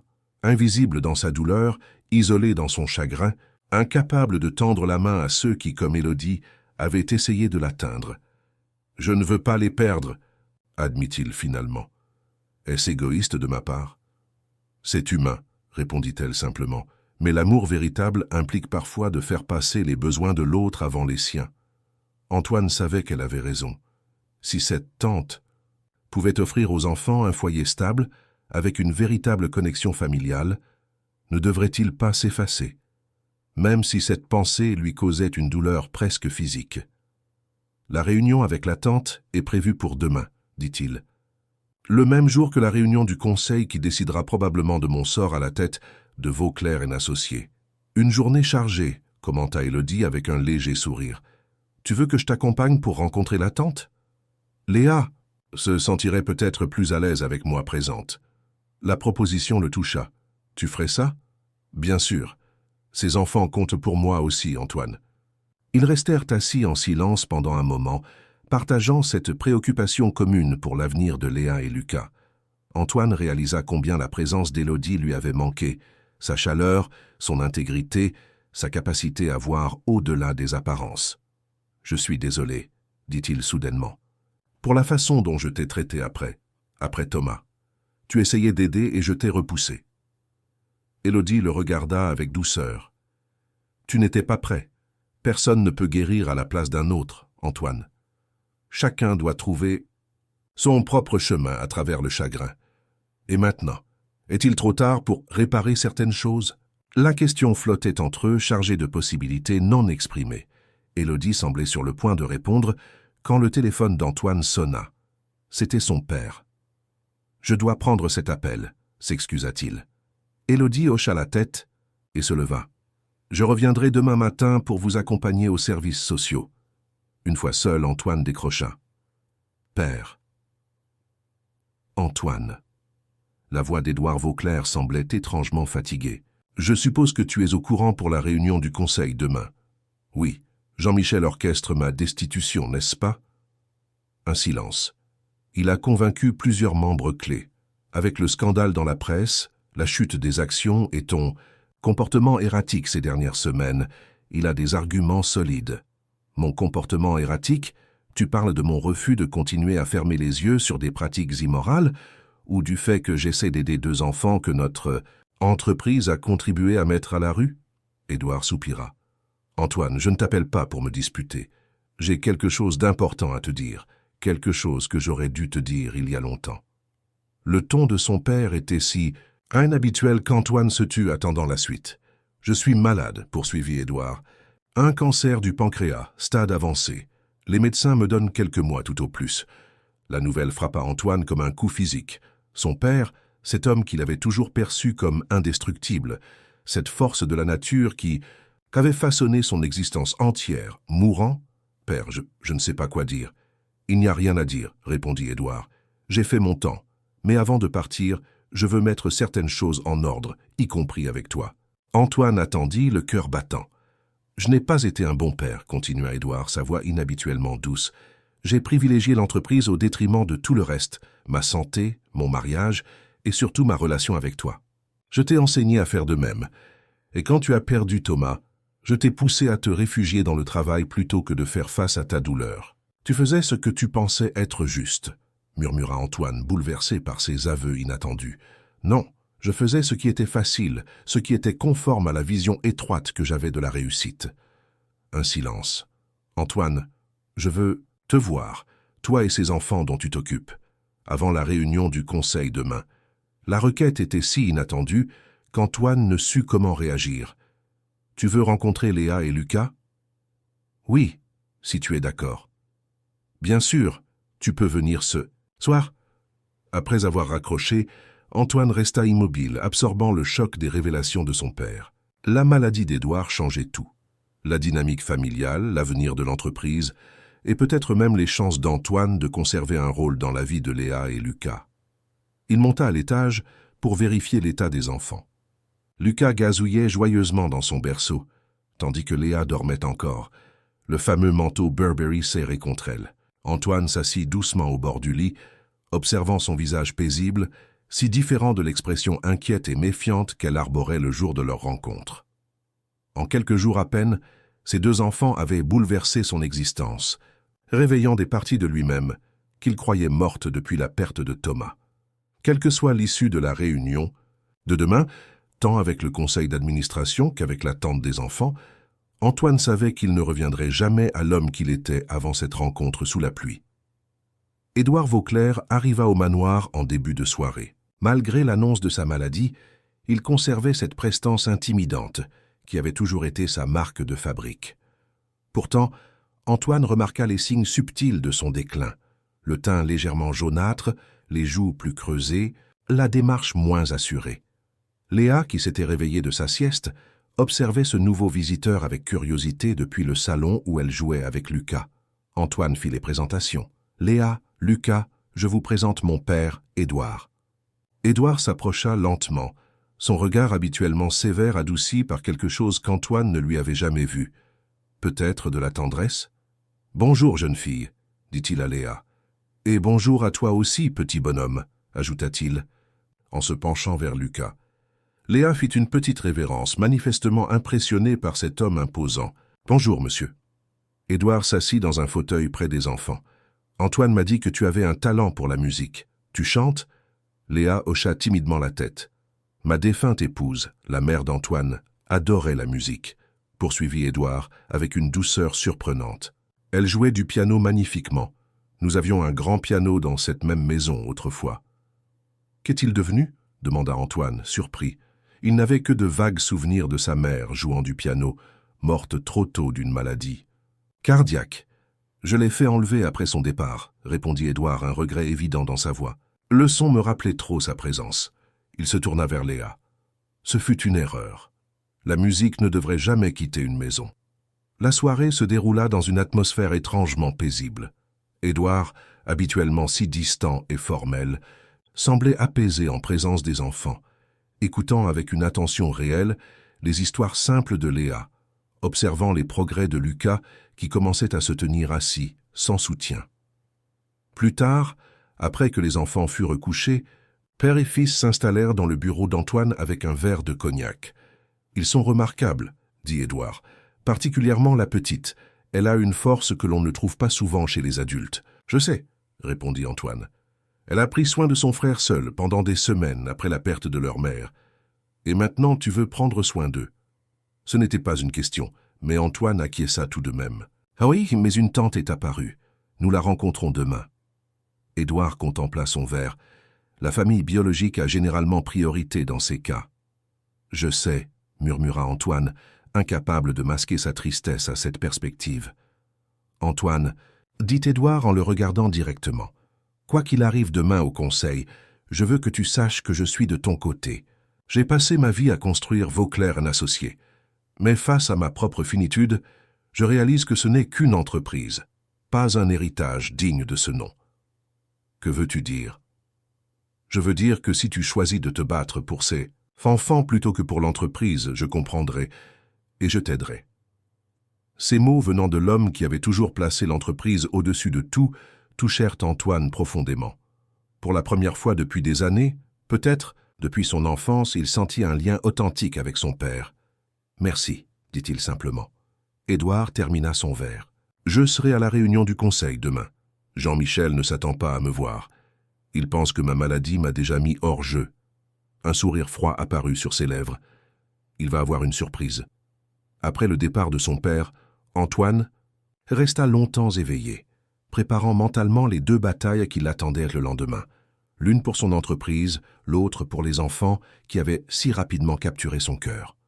Il ignorait s'il pouvait gagner les 2, ou même l'une d'entre elles. Mais pour la première fois depuis la perte de Thomas, il sentait qu'il se battait pour quelque chose qui en valait vraiment la peine. Le jour qui allait décider de tant, de destin se leva sous un ciel d'un bleu limpide, comme si la nature elle-même voulait offrir un contraste apaisant avec les turbulences humaines qui se préparaient.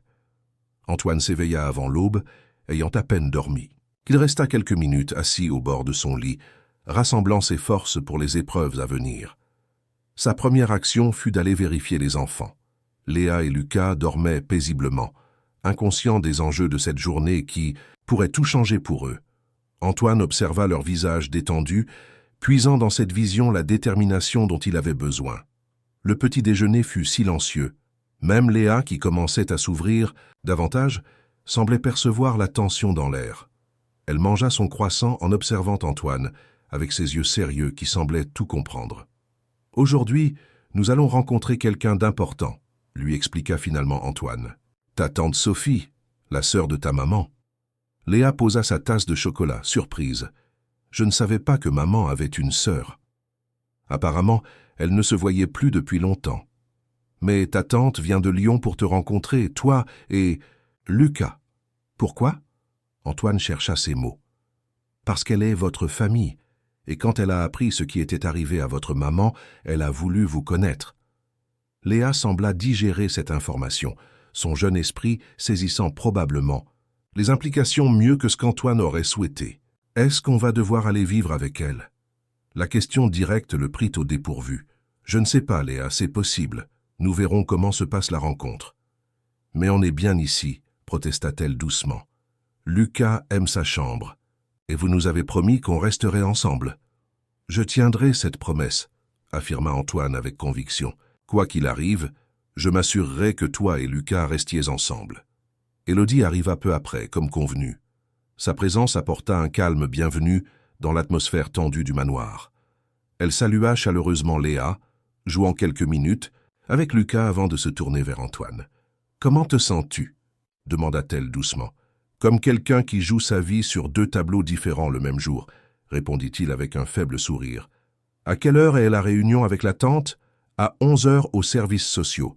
Le conseil d'administration est à 14 heures. » Élodie hocha la tête. « Nous serons là pour toi pour les 2 rendez-vous. » Ce « nous » simple et inclusif toucha Antoine plus qu'il ne l'aurait imaginé. Après des années de solitude volontaire, l'idée d'avoir quelqu'un à ses côtés dans ces moments cruciaux lui semblait presque irréelle. Ils arrivèrent au bureau des services sociaux avec quelques minutes d'avance. Charlotte Mercier les accueillit dans le hall, son expression professionnelle masquant ses pensées sur le scandale médiatique qui entourait maintenant Antoine. « Madame Durand est déjà arrivée », informa-t-elle. « Elle attend dans la salle de réunion. » Antoine sentit son cœur s'accélérer. Il échangea un regard avec Élodie qui lui offrit un sourire rassurant. Léa, tenant fermement la main d'Antoine d'un côté et celle d'Élodie de l'autre, semblait soudain très petite et vulnérable. Lucas, confortablement installé dans les bras d'Antoine, gazouillait joyeusement, inconscient des enjeux. La salle de réunion était simple et fonctionnelle, meublée d'une grande table et de chaises confortables. Une femme d'une 40aine d'années se leva à leur entrée. Antoine fut frappé par sa ressemblance avec Léa. Les mêmes yeux sombres, expressifs, le même port de tête légèrement fier. « Bonjour », dit-elle, sa voix tremblant légèrement d'émotion. « Je suis Sophie Durand. » Léa s'immobilisa, scrutant. Cette femme qui portait le même nom de famille qu'elle. « Vous êtes la sœur de maman ?» demanda-t-elle avec une franchise enfantine. Sophie hocha la tête, les larmes aux yeux. « Ah oui, Léa, je suis ta tante. » Elle s'approcha lentement, s'agenouillant pour être au niveau de la petite fille. « Tu ressembles tellement à Claire, ta maman, quand elle avait ton âge. » Les présentations se poursuivirent. Antoine observait attentivement les interactions, notant la douceur avec laquelle Sophie parlait aux enfants, l'émotion authentique dans ses gestes quand elle prit Lucas dans ses bras pour la première fois. La conversation qui suivit fut à la fois douloureuse et nécessaire. Sophie expliqua qu'elle et Claire s'étaient brouillées des années auparavant suite à un désaccord familial qu'elle regrettait profondément. « J'ai essayé de la recontacter plusieurs fois, dit-elle, la douleur évidente dans sa voix. Mais Claire avait toujours été têtue.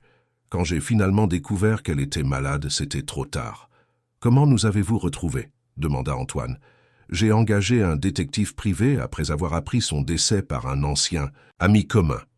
Mais vous nous avez devancés, monsieur Vauclair. Vous avez trouvé les enfants avant nous. » Antoine expliqua alors sa rencontre fortuite avec Léa et Lucas, omettant soigneusement les détails concernant le rôle de son entreprise dans leur expulsion. Ce n'était pas le moment pour ces révélations. Au fil de la conversation, un portrait de Sophie Durand se dessinait. Une femme célibataire, propriétaire d'une librairie à Lyon, sans enfant, mais visiblement chaleureuse et sincère dans son désir de s'occuper de ses neveux. « Je sais que c'est soudain pour vous, » dit-elle, en s'adressant directement à Léa. « Tu ne me connais pas encore et je comprends que tu te sentes en sécurité avec monsieur Vauclair. Mais nous sommes de la même famille, Léa. J'ai connu ta maman toute sa vie. J'ai des photos d'elle enfant, des histoires à te raconter sur vos grands-parents, des choses que personne d'autre ne pourra te donner. » Léa écoutait attentivement, son expression indéchiffrable. Antoine sentait sa petite main serrer la sienne plus fort, comme si elle craignait d'être séparée de lui immédiatement. « Que proposez-vous concrètement ?» demanda finalement Charlotte Mercier, ramenant la discussion vers les aspects pratiques. Sophie prit une profonde inspiration. « J'aimerais accueillir Léa et Lucas chez moi, à Lyon. J'ai déjà commencé les démarches pour devenir leur tutrice légale. J'ai un appartement au-dessus de ma librairie, avec une chambre supplémentaire que je peux aménager pour eux. Il y a une bonne école à proximité et une crèche pour Lucas. » Le cœur d'Antoine se serra. Tout cela semblait si définitif, si raisonnable. Comment pourrait-il s'opposer à cette solution qui semblait dans le meilleur intérêt des enfants? « Peut-être, » intervint Élodie, parlant pour la première fois, « serait-il bon de procéder par étapes? Les enfants ont subi beaucoup de changements en peu de temps. Un déménagement immédiat à Lyon pourrait être perturbant, surtout pour Léa qui vient de reprendre l'école. » Charlotte Mercier acquiesça. « C'est une suggestion judicieuse. Une période de transition permettrait aux enfants de s'habituer à leur tante avant tout changement majeur. » Sophie semblait réceptive à cette idée. « Bien sûr, je comprends. Je pourrais rester à Paris quelques semaines, rendre visite régulièrement aux enfants. » Elle se tourna vers Antoine. « Si vous êtes d'accord, monsieur Vauclair. » Antoine acquiesça, reconnaissant pour ce sursis temporaire, même s'il savait que ce n'était probablement que retarder l'inévitable. « Ma maison leur reste ouverte. » Aussi longtemps que nécessaire. Léa, qui avait suivi cet échange avec une attention intense, intervint soudain. « Est-ce qu'on peut garder le manteau ?» demanda-t-elle, sa petite voix tremblante. Sophie la regarda perplexe. « Quel manteau, ma chérie ?» Antoine expliqua doucement l'histoire du manteau Burberry qui avait servi à envelopper Lucas le jour de leur rencontre et comment il était devenu pour Léa un symbole de sécurité. Sophie sourit avec compréhension. « Bien sûr que tu peux le garder, Léa, c'est important pour toi. » La réunion se termina sur un accord provisoire. Sophie resterait à Paris 2 semaines, pendant lesquelles elle rendrait visite aux enfants quotidiennement pour établir une relation. Une décision définitive concernant leur placement serait prise ensuite en tenant compte de la vie des enfants eux-mêmes, dans la mesure du possible. En quittant les bureaux, Antoine se sentait émotionnellement épuisé, mais il n'avait pas le luxe de se reposer. La réunion du conseil d'administration l'attendait dans moins de 2 heures. « Je vais emmener les enfants déjeuner », proposa Élodie. « Tu devrais te préparer pour ton prochain combat. » Antoine accepta avec gratitude. Il embrassa Léa et Lucas, promettant de les retrouver plus tard, puis se dirigea vers le siège de Vauclair & Associés. Le bâtiment de verre et d'acier qui abritait l'empire immobilier qu'il dirigeait lui sembla soudain étranger, comme s'il appartenait à une autre vie. Les employés qu'il croisait le regardaient avec un mélange de curiosité et d'appréhension, conscients du drame qui se jouait au sommet de l'entreprise. Jean-Michel l'attendait devant la salle du conseil, son habituel costume impeccable contrastant avec son expression tendue. « Antoine, salua-t-il froidement, le conseil est au complet. Ton père est arrivé il y a 10 minutes. » Cette information sembla déstabiliser légèrement Jean-Michel, et Antoine comprit que son directeur financier n'avait pas prévu la présence d'Édouard. « Parfait, » répondit-il simplement. La salle du conseil était plongée dans un silence pesant lorsqu'Antoine entra. 12 personnes étaient assises autour de la grande table ovale, représentant les principaux actionnaires et administrateurs de Vauclair & Associés. Édouard occupait sa place habituelle, à l'extrémité opposée de celle d'Antoine. « Messieurs, mesdames, » commença Antoine en prenant place, « je vous remercie pour votre présence aujourd'hui. » Jean-Michel prit immédiatement la parole, comme Antoine s'y attendait.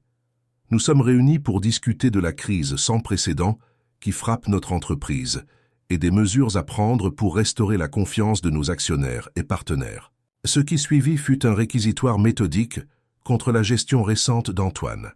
Son absence inexpliquée pendant plusieurs jours cruciaux, ses décisions erratiques et maintenant le scandale médiatique concernant la Cité des Flandres qui avait fait chuter les actions de 15% en une seule journée. Les conclusions s'imposent d'elles-mêmes, conclut Jean-Michel. Pour sauvegarder l'entreprise, un changement de direction est nécessaire. Je propose donc un vote pour relever Antoine Vauclair de ses fonctions de PDG, à titre temporaire dans un premier temps, puis définitif après une période d'évaluation. Un murmure parcourut l'Assemblée. Antoine observait les visages autour de la table, notant ceux qui acquiescèrent déjà, ceux qui semblaient indécis, ceux qui évitaient son regard. Avant ce vote, intervint Antoine calmement. J'aimerais dire quelques mots. Jean-Michel fronça les sourcils, mais ne pouvait décemment pas refuser ce droit à celui qui était encore techniquement le PDG. Antoine se leva et regarda chaque membre du conseil tour à tour. Depuis 15 ans, je dirige cette entreprise avec une obsession, celle des résultats financiers. J'ai mesuré notre succès en mètres carrés construits, en bénéfices générés, en valeur boursière. Et selon ces critères, nous avons effectivement réussi. Il marqua une pause. Mais il y a une semaine, j'ai découvert ce que coûtait réellement ce succès. Des familles expulsées sans considération humaine, des rapports manipulés pour masquer l'impact social de nos projets, des pratiques d'intimidation envers les locataires récalcitrants. Jean-Michel s'agita, visiblement mal à l'aise. Ce que la presse a révélé sur la Cité des Flandres n'est pas un incident isolé, poursuivit Antoine. C'est le symptôme d'une culture d'entreprise que nous avons tous contribué à créer et à maintenir. Une culture où les chiffres importent plus que les personnes. Il sortit alors une clé USB de sa poche. Sur ce support se trouvent des documents internes concernant le projet de la Cité des Flandres. Des mémos, des directives, des décisions prises en mon nom, mais sans mon approbation explicite. Des documents qui montrent clairement qui a orchestré les pratiques les plus controversées de ce projet. Jean-Michel pâlit visiblement. Antoine, ce n'est pas le moment pour des accusations sans fondement. Sans fondement? Coupa Antoine. J'ai passé la nuit à examiner ces documents, Jean-Michel. Ta signature électronique est sur chacun d'eux. Tu as délibérément minimisé ces aspects dans tes présentations au Conseil et à moi-même. Un silence stupéfait tomba sur l'Assemblée. Édouard Vauclair se redressa dans son fauteuil, son regard perçant fixé sur Jean-Michel. « Ce que je propose, » continua Antoine, « n'est pas de nier nos erreurs, mais de les reconnaître et d'en tirer les leçons. Je propose une restructuration complète de notre approche des projets urbains, un audit indépendant de tous nos développements en cours, la création d'un fonds de soutien pour les familles déplacées par nos projets passés, à commencer par celle de la Cité des Flandres. » Il se tourna vers son père. Vauclair & Associés a été fondé sur une vision, celle de construire des espaces où les gens pourraient en vivre, travailler, s'épanouir. Quelque part en chemin, nous avons perdu cette vision au profit de la seule rentabilité. Je veux nous ramener à nos valeurs fondatrices. Édouard Vauclair se leva lentement, attirant tous les regards. Sa silhouette, bien que légèrement voûtée par la maladie, imposait toujours le respect. J'ai fondé cette entreprise il y a 15, commença-t-il, sa voix ferme malgré sa fragilité physique. J'ai consacré ma vie à la bâtir, parfois au détriment de choses plus importantes, ma famille notamment. Il regarda brièvement Antoine. Et j'ai enseigné à mon fils à faire de même. Il fit une pause, balayant l'assemblée du regard. Mais aujourd'hui, face à ma propre finitude, je réalise que ce qui compte vraiment n'est pas ce que nous construisons, mais pourquoi et comment nous le construisons. Antoine a raison, nous avons perdu notre chemin. Jean-Michel semblait abasourdi par ce soutien inattendu. Édouard, avec tout le respect que je vous dois, Votre fils abandonne l'entreprise en pleine crise pour s'occuper d'enfants qu'il connaît à peine. Est-ce vraiment le comportement d'un PDG responsable? Édouard sourit légèrement. Jean-Michel, tu confonds responsabilité et obsession. Mon fils a finalement compris ce que j'ai mis trop longtemps à réaliser, qu'une vie consacrée uniquement au profit est une vie incomplète. Il se tourna vers les autres membres du conseil. Je soutiens pleinement le plan de restructuration proposé par Antoine. Et j'ajoute ma propre proposition, que Jean-Michel Delacroix soit suspendu de ses fonctions pendant l'enquête sur son rôle dans le scandale de la Cité des Flandres. La réunion se poursuivit pendant 2 heures supplémentaires, mais l'issue était désormais claire. Le Conseil, influencé par la présence et les arguments d'Édouard, vota majoritairement en faveur du maintien d'Antoine à son poste et de la mise en œuvre de son plan de restructuration. Jean-Michel fut effectivement suspendu en attendant les résultats d'une enquête interne. Lorsqu'Antoine quitta finalement le bâtiment, le soleil commençait à décliner.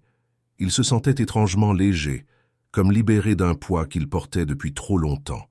Son père l'accompagnait, marchant lentement à ses côtés. « Tu t'es bien battu », commenta Édouard. « Grâce à ton soutien », répondit Antoine. « Je ne m'y attendais pas. » Édouard sourit faiblement. Disons que la perspective de la mort clarifie remarquablement les priorités. Ils marchèrent en silence quelques instants. « Et maintenant ?» demanda finalement Édouard. « Pour les enfants, je veux dire. » Antoine soupira. Leur tante semble être une femme bien, sincèrement désireuse de prendre soin d'eux. Ils partiront probablement avec elle à Lyon dans quelques semaines. C'est ce que tu souhaites. Ce que je souhaite importe peu. Il s'agit de ce qui est le mieux pour eux. Édouard hocha la tête pensivement.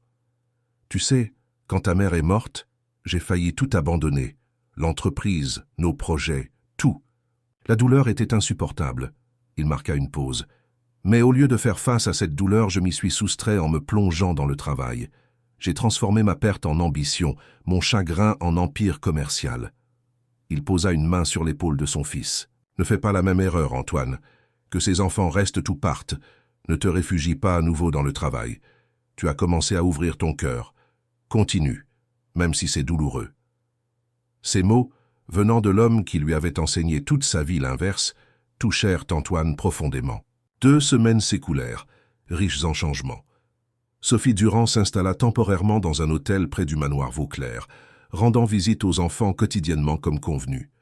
Antoine observait avec un mélange de résignation et de satisfaction le lien qui se formait progressivement entre la tante et ses neveux. Léa, initialement réservée, s'ouvrait peu à peu aux histoires que Sophie partageait sur sa mère enfant. Lucas, avec l'insouciance de son âge, s'était rapidement attaché à cette nouvelle figure féminine dans sa vie. Parallèlement, Antoine restructurait Vauclair & Associés selon sa nouvelle vision. L'enquête interne avait confirmé le rôle central de Jean-Michel dans les pratiques contestées, menant à son licenciement. Le fonds de soutien pour les familles déplacées était en cours de création et une équipe travaillait à établir de nouveaux protocoles éthiques pour tous les projets futurs.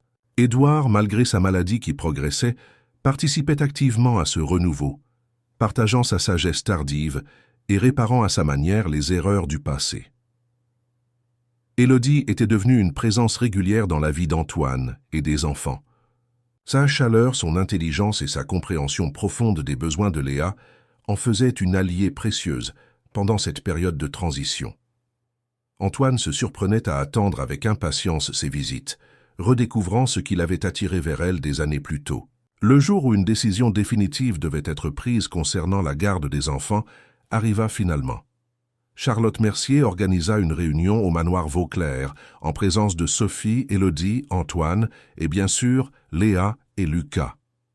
Après avoir observé la situation pendant ces 2 semaines, commença l'assistante sociale, et consulté tous les adultes impliqués, j'estime que le moment est venu de déterminer l'arrangement permanent qui servira au mieux l'intérêt des enfants. Antoine se préparait intérieurement à la conclusion qu'il anticipait. Le départ de Léa et Lucas pour Lyon avec leur tante. Il avait accepté cette issue, se promettant de rester en contact et de veiller de loin sur leur bien-être. « Madame Durand, » poursuivit Charlotte en se tournant vers Sophie, « souhaitez-vous exprimer votre position ?»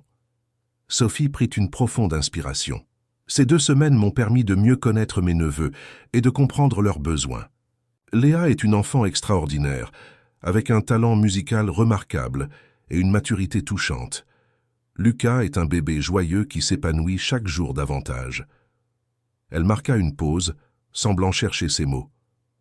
J'ai également pu observer leur relation avec M. Vauclair. Le lien qui s'est formé entre eux est spécial. Ils ont trouvé ici une stabilité, une sécurité dont ils avaient désespérément besoin après tout ce qu'ils ont traversé.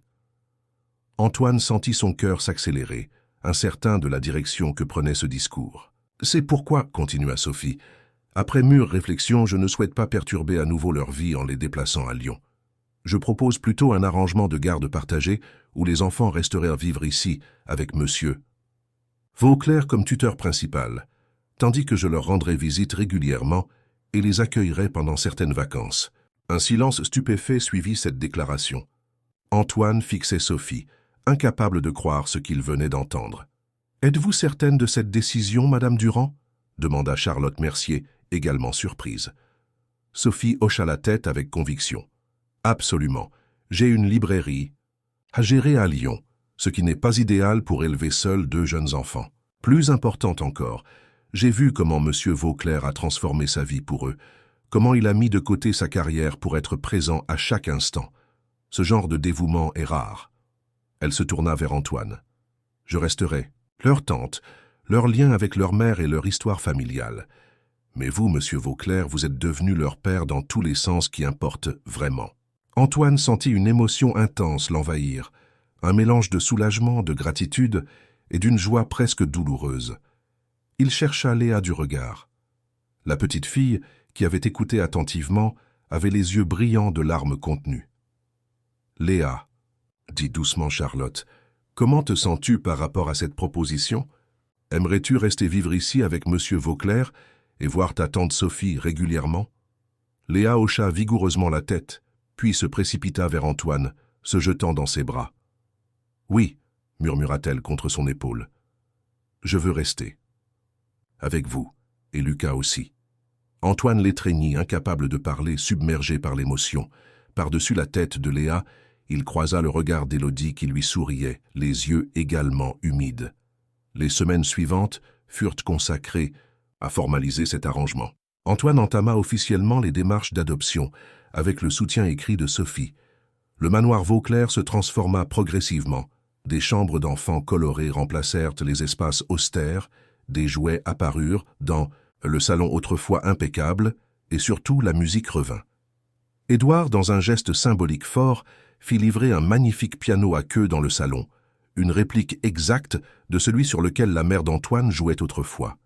Léa commença des leçons, révélant un talent naturel qui émerveillait tous ceux qui l'entendaient jouer. La relation entre Antoine et Élodie évoluait également, doucement mais sûrement. Ce qui avait commencé comme une reconnexion autour du bien-être de Léa devenait quelque chose de plus profond, de plus personnel. Ils prenaient leur temps, conscients des blessures passées et des nouveaux défis qui les attendaient, mais avançant ensemble avec une confiance renouvelée. Épaissie. Mois après cette journée fatidique, où Antoine avait trouvé Léa sous la pluie, une cérémonie simple mais émouvante eut lieu au manoir. L'adoption officielle de Léa et Lucas Vauclair fut célébrée en présence d'un petit groupe. Sophie, venue spécialement de Lyon, Édouard, dont la santé déclinait mais dont les yeux brillaient de fierté, Élodie, radieuse dans une robe simple, Charlotte Mercier, visiblement satisfaite de l'issue de cette histoire, et quelques amis proches.